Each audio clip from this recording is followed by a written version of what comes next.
We have to recognize that we have a moral obligation, whether we're government funded or not, we have a moral obligation to society to think about impact. And by impact, we mean changing lives. So this is changing individuals' lives in terms of educational opportunities, but it's also changing lives by addressing society's problems. 喺睇片之前，大家記得分享、讚好同訂閱灼見名家，最緊要撳埋呢個鐘仔，咁你就唔會錯過我哋嘅最新影片。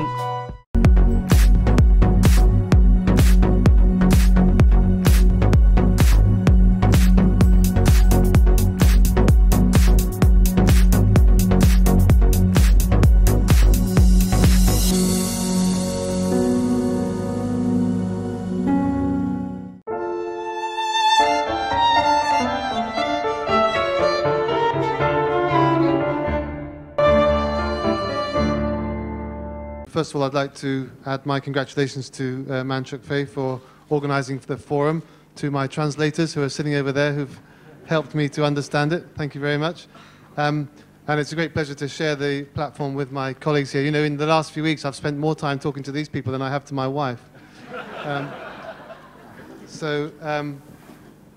The opportunity, I think, for me to go last is partly because I'm the most recent arrival to Hong Kong, and I thought that one thing that might be interesting is just for me to say a few words about the way Hong Kong is seen by the outside world, particularly in the UK, where I come from, but also Europe, and I think some other parts of the outside world. So when I told people I was thinking of coming to work in Hong Kong, no matter who I told, no matter which country they came from, they would say, "Oh, great, fantastic place."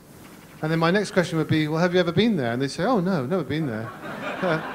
And that, I think that is absolutely priceless. I think Hong Kong has that cachet in the world. It has that feeling that people think it's a good place. It's a place where good things can happen. And it's a place where you can make changes and you can get action and you can put things into operation. And I think that's absolutely priceless. I don't think we could buy that. So to me, that's one of Hong Kong's big advantages. The rest of the world, particularly in the UK, which is the place I know well, but also the rest of Europe and North America, all look at China as the future. It's the future of higher education, it's the future of economic power, and so everybody wants to be involved with China.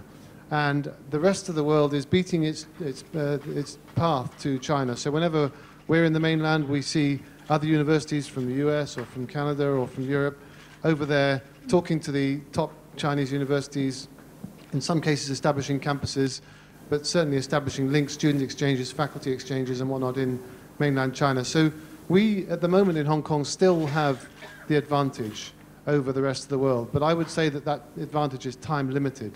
So I think we have to capitalize on that opportunity. We have to utilize our gateway into China, but we have to not forget our opportunity to engage with the rest of the world. And I don't see those as mutually exclusive. I think we can and we must do both. So we need to capitalize on those opportunities.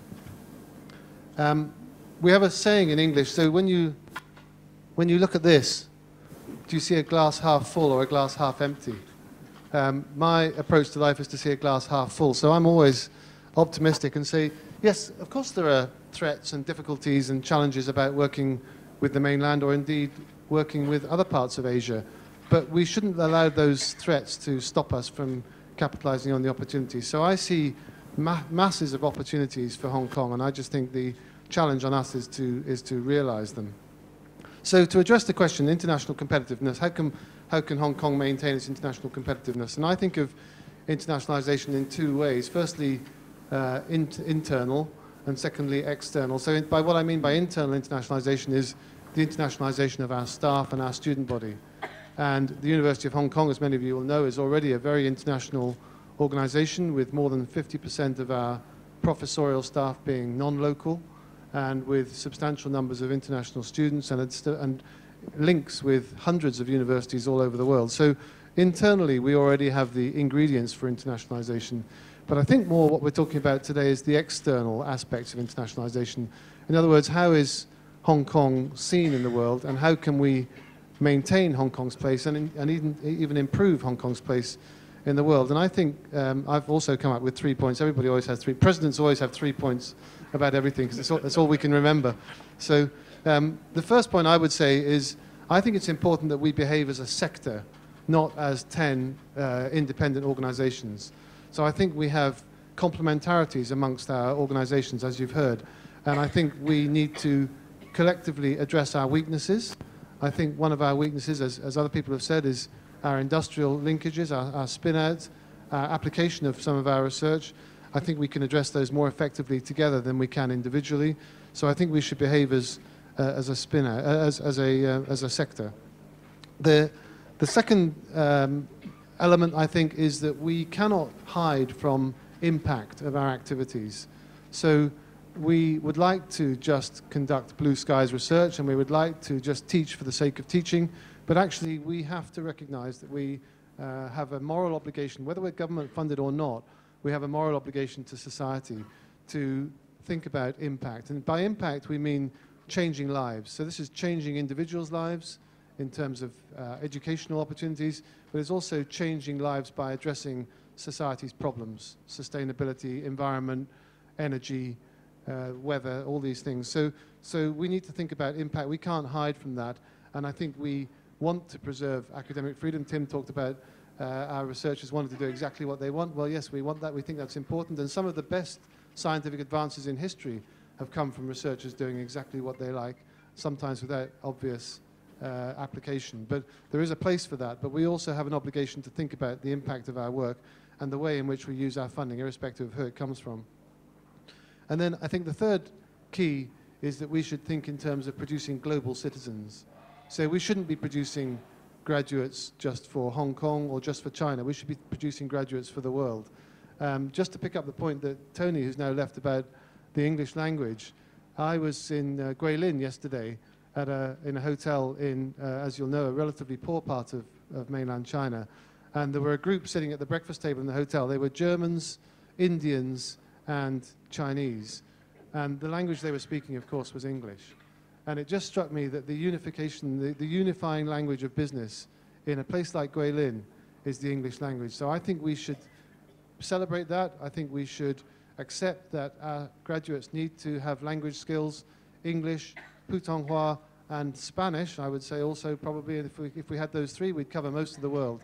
So I think if we enhance language skills amongst our graduates, then I think we'll be going a long way to producing global citizens. So those would be my three things. Behave as a sector, think about impact of our work, and think about producing global citizens, not just citizens for one region of the world. And I think the mission and the challenge to the universities in Hong Kong is to maintain and enhance our place in the world at a time when everybody else is rapidly changing, particularly in the mainland. So we have to run to keep up. We have all the ingredients. We have fantastic students and staff. We have economic environment, as you've heard, with government funding. We have the world's goodwill with world leaders from other universities wanting to work with us. We just need to put those ingredients together to maintain Hong Kong's future. Thank you very much.